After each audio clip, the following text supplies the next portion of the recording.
민중의 소리 이완배 기자 함께하겠습니다. 이완배 기자님. 네, 안녕하십니까? 네, 열심히 달려왔는데 벌써 주말입니다. 네, 그렇습니다. 자, 오늘 어떤 이야기 들려주시겠습니까? 예, 오늘 본론으로 들어가기 전에 음.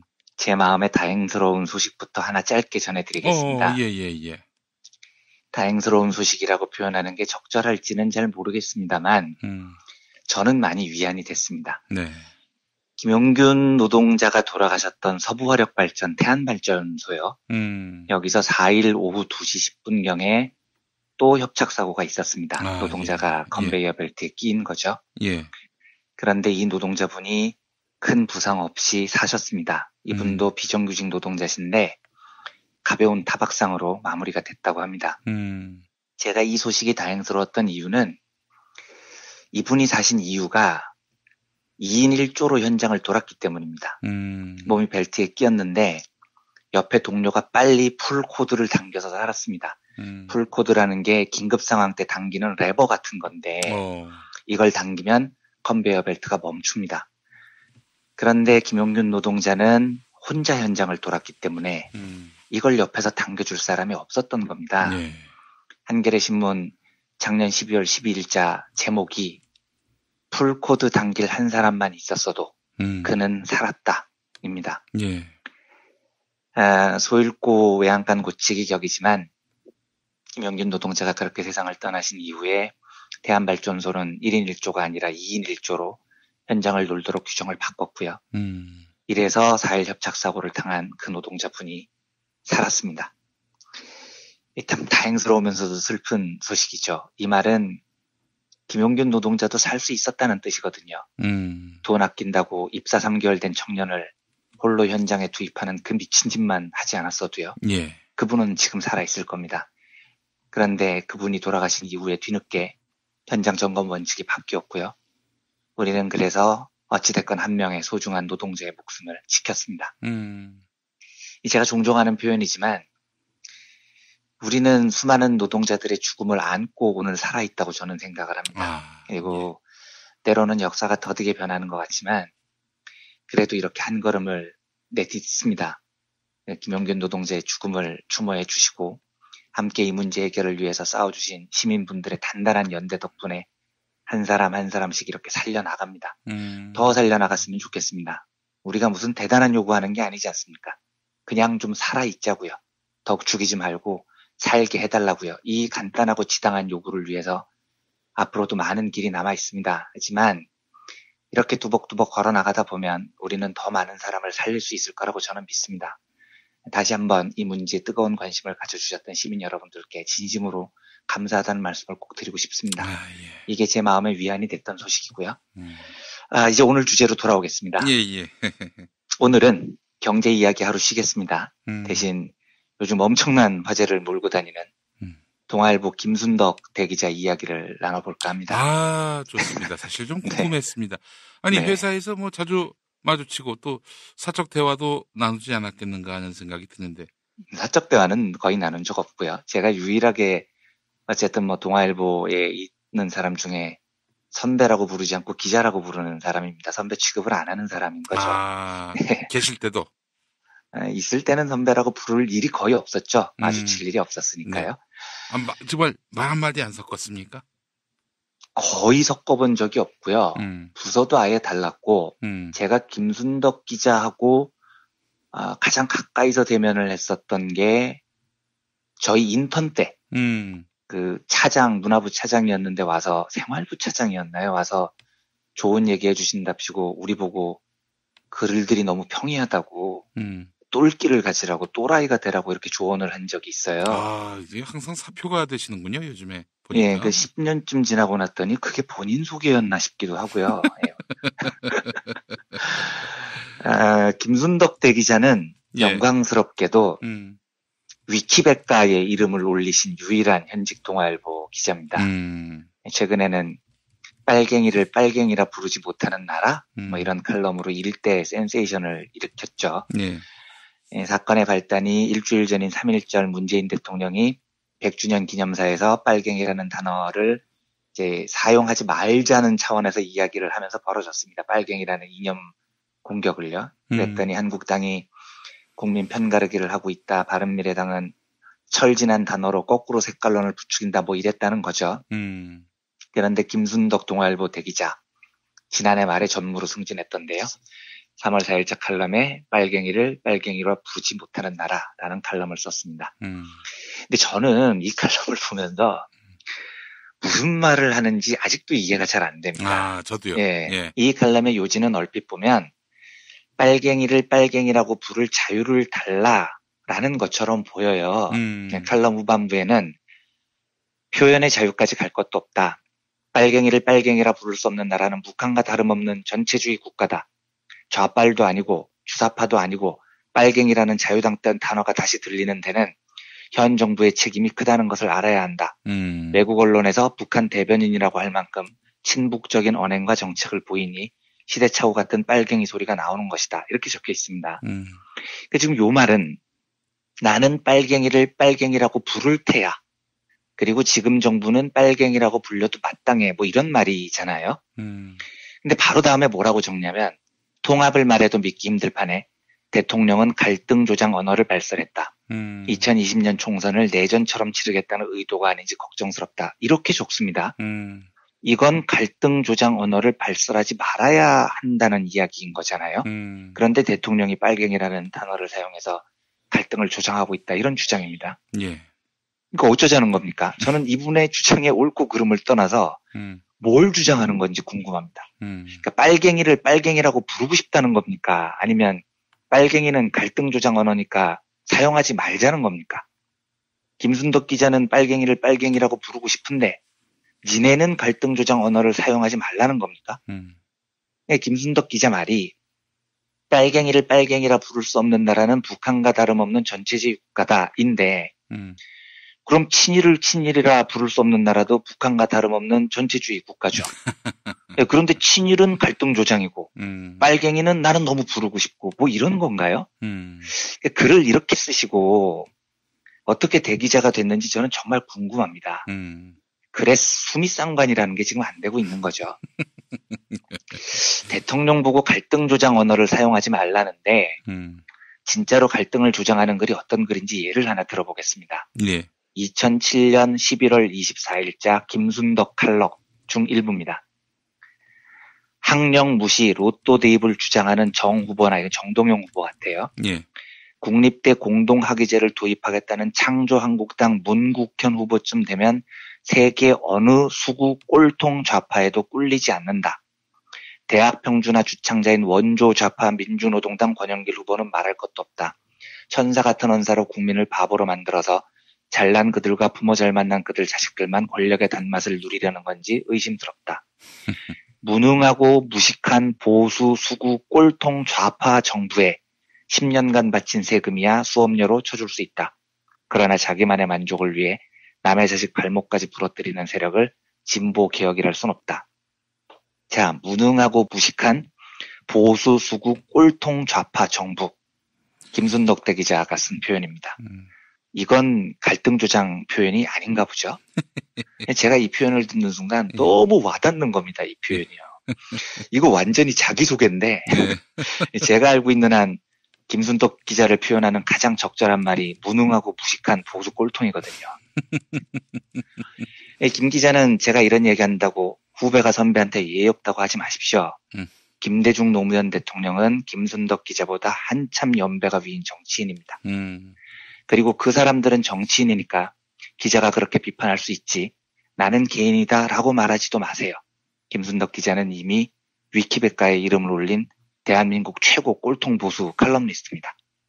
그러니까 당신이 언론인이라는 이유로 남에 대해서 아무렇게나 짓거릴 권리가 있다면 저도 언론인으로서 당신한테 똑같이 짓거릴 권리가 있는 겁니다. 그렇죠. 하나 더 해보겠습니다. 빨갱이를 빨갱이라 부를 권리를 달라는 건데 대한민국에서 빨갱이라는 단어가 어떻게 사용됐는지 검색한 줄만 해봐도 저따위 헛소리는 못합니다. 우리나라에서 빨갱이라는 단어는 그냥 욕이 아닙니다. 사회적 정치적 생명을 앗아가는 일종의 사형선고 같은 겁니다. 그렇죠. 예, 왜냐하면 국가보안법이 있거든요. 그 빨갱이로 몰아붙이면 감옥에 넣을 수 있고 사형도 시킬 수 있는 나라인 겁니다. 그런데 그 빨갱이 타령이 정상적이었냐고요. 그 정치자 여러분들 혹시 막걸리 보안법 이런 단어 들어보신 적이 있을 것 같은데요. 이 말이 처음 등장한 때가 이승만 정권 때였습니다. 예. 보안법이 만들어지면서 사람들이 막걸리 한잔하고 대통령 욕하면 빨갱이로 몰려서 감옥에 갑니다. 그래서 이 말이 탄생이 된 겁니다. 예. 실제로 막걸리 몇 잔 마시고 이승만 욕했다가 징역 3년 받은 사람의 기록이 있습니다. 박정희 들어와서 반공법이 가세를 하면서 빨갱이 타령이 더 심해지죠. 건설 깡패들이 판자촌을 철거하려고 밀어닥쳤습니다. 그러니까 얼마나 열받겠어요, 민중이. 그래서 야, 이 김일성보다 더한 놈들아 이렇게 소리를 질렀대요. 그게 빨갱이로 구속이 됐습니다. 이 사람이요. 그런데 생각을 해보십시오. 야, 이 김일성보다 더한 놈들아가 김일성에 대한 칭찬이 아니잖아요. 야, 이 벌레만도 못한 놈아라고 말하면 이게 벌레를 고무 찬양하는 게 아니지 않습니까? 그렇죠. 네? 그런데도 빨갱이로 잡혀서 구속됐다니까요. 이때 공소장 내용이 이렇습니다. 많은 사람들이 운집한 면전에서 철거 반원을 향해 김일성보다 더한 놈들 운운한 것은 북계의 학정을 겪지 못한 자들에 대하여 북계에서는 대한민국보다 나은 행정을 하고 있다는 것을 암시하게 될 것이고 그곳에 가서 살아보겠다는 의사도 내포된 것이라 할 것이어서 반국가단체를 이롭게 하는 행위에 해당된다. 개그 콘서트인 겁니다. 정말 참, 아이고. 더 웃긴 게 있습니다. 강원도 산골에 사는 한 농부가 막걸리를 한 잔 거하게 했어요. 술김에 아이디어를 낸 겁니다. 그런데 제가 보기에 진짜 신박한 아이디어였어요. 뭐냐면, 야, 우리나라가 통일이 되는 간단한 방법이 있다. 박정희 딸 박근혜를 김일성 아들 김정일한테 시집 보내면 된다. 이런 아이디어를 냈어요. 저는 듣는 순간 이 농민분 천재신데라는 생각이 들더라고요. 신박한 그런 아이디어. 신선한 아이디어잖아요. 이분 바로 다음날 중앙정보부로 끌려가서 고문 엄청 당한 다음에 국가보안법 위반으로 몇 년 감옥에 갇혔습니다. 그런데 이분이 감옥에서 나오니까 얼마나 열이 받겠습니까? 야씨, 술 먹고 농담도 못하냐. 농담 한마디 한 거 가지고 사람을 몇 년씩 감옥에 보내는 이놈의 세상이 김일성보다 못하면 못하지 나은 게 뭐냐 이렇게 소리를 질렀대요. 요걸로 또 잡혔습니다, 이분이요. 그래서 전과 2범이 됩니다. 예. 두 번째 징역형을 받아요. 이게 웃으면서 할 일이 아닌 게 이분 인생이 어떻게 됐겠습니까? 완전히 망가졌겠죠. 예. 이래도 빨갱이 타령이 정당합니까? 아, 이 기자, 그 옛날 이야기고 누가 요즘 그런 거 가지고 빨갱이로 보나라는 반론은 사양하겠습니다. 그 성호라는 이름을 쓰는 중이 하나 있습니다. 이 중은 스님이라고 못 부르는 사람입니다. 아, 예전에 변희재가 재보선 출마했을 때 그 옆에 따라다니면서 맞습니다. 그리고 또 나중에 이제 MBC의 누구야 김세희 이런 김세희. 친구들하고 같이 다니면서 빨갱이는 죽여도 돼 이런 팻말을 들고 다녔던. 네. 예. 빨갱이는 죽여도 돼라는 팻말을 실제로 이 중이 들고 다녔다니까요. 살생을 금하는 불가의 귀한 자가 빨갱이는 죽여도 된답니다. 그런데 말씀해 주셨듯이 김세희하고 나중에 MBC에서 블랙리스트 작성해서 해고된 최대현 아나운서 이 두 미친놈들은 빨갱이는 죽여도 돼라는 팻말을 든 그 중 옆에서 헤헤 웃으면서 사진을 찍습니다. 예. 이 불과 2년 전 이야기입니다. 더 해볼까요? 저희 민중의 소리 기자가 최근 주말에 열린 이른바 태극기 집회라는 곳 안에 들어가서 취재를 했는데 그 사람들이 말끝마다 빨갱이 한다는 겁니다. 그런데 웃긴 게 뭐냐면 시위대 밖에서 구경하는 사람들, 걸어가는 사람들을 보고 갑자기 야, 이 빨갱이 새끼들아 이런다는 거예요. 왜요? 왜? 그냥 걸어가고 있었는데요. 예. 뭐 걸어가면 빨갱입니까? 심지어 이 사람들 가스총을 들고 있답니다. 경찰에 적발됐어요. 빨갱이한테 쏘겠다는 겁니다. 왜냐하면 얘네들 생각이 빨갱이는 죽여도 돼라는 거니까요. 이걸 멈추자는 대통령 호소가 비정상입니까? 이 갈등을 조장하는 건가요? 갈등은요. 막걸리 먹고 한마디 했다고 사람 패서 잡아가두고 중위 서울시 한복판에 빨갱이는 죽여도 돼라는 팻말을 들고 다니면서 조장이 되는 겁니다. 김순덕 대기자님, 앞뒤를 가려서 하라는 이야기입니다. 지금부터는 조금 무서운 역사의 진실들을 하나씩 보죠. 미 군정 시절에 경무부 부장이었던 조병옥은 공식적으로 제주도민의 90%는 공산주의자, 라고 공언을 했습니다. 정부가 수립된 다음 이승만은 그런 빨갱이들을 처절하게 진압하라라고 명령을 했고요. 제주도에서 빨갱이 타령으로 대학살이 일어났을 때 이 한 군인이 상관에게 저 코울기도 빨갱이로 죽여야 됩니까? 라고 물었더니 상사의 대답은 아이들도 모두 세뇌된 공산주의자다. 죽여라 였다고 합니다.